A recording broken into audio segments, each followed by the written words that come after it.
Aung San Suu Kyi won the Nobel Peace Prize in 1991. At the time, she was the world's best-known political prisoner, spending 15 years under house arrest for standing against a military dictatorship.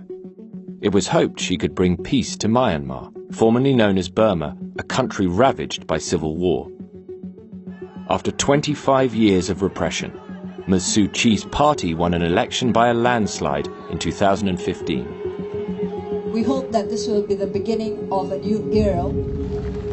Unbelievable. We thought she is a godmother. She will bring prosperity, peace for everyone, and she has a big heart to treat everybody equally.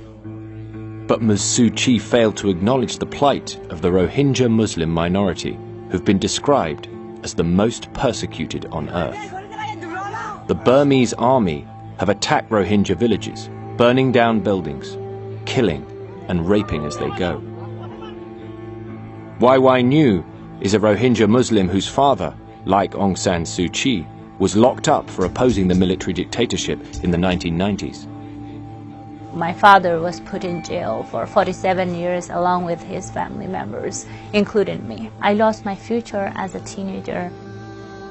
I never blame my father or the movement or the Aung San Suu Kyi. She used to be my hero. But right now what we are seeing, her positions against minority and Rohingya, it's break my heart.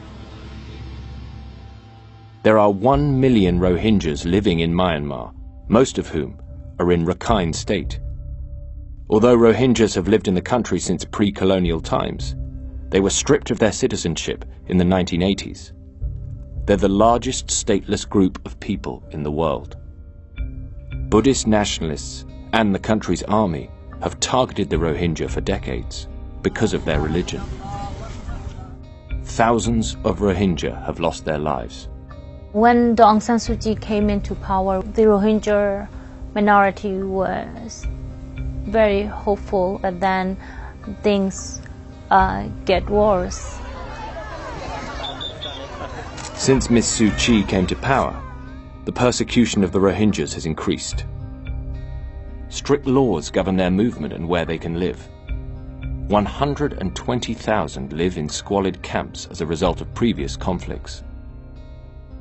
There has been a lot of human rights abuses, for example, sexual violence, torture, arbitrary arrest. After years of persecution, some Rohingyas are fighting back, forming a militia group that targets military and police in Rakhine State. In August 2017, the group, known as the Arakan Rohingya Salvation Army, attacked police outposts. The army responded with brutality, killing hundreds of Rohingyas, prompting more than 150,000 to flee to neighboring Bangladesh. Despite the ongoing slaughter, Ms. Suu Kyi still won't mention the Rohingya by name.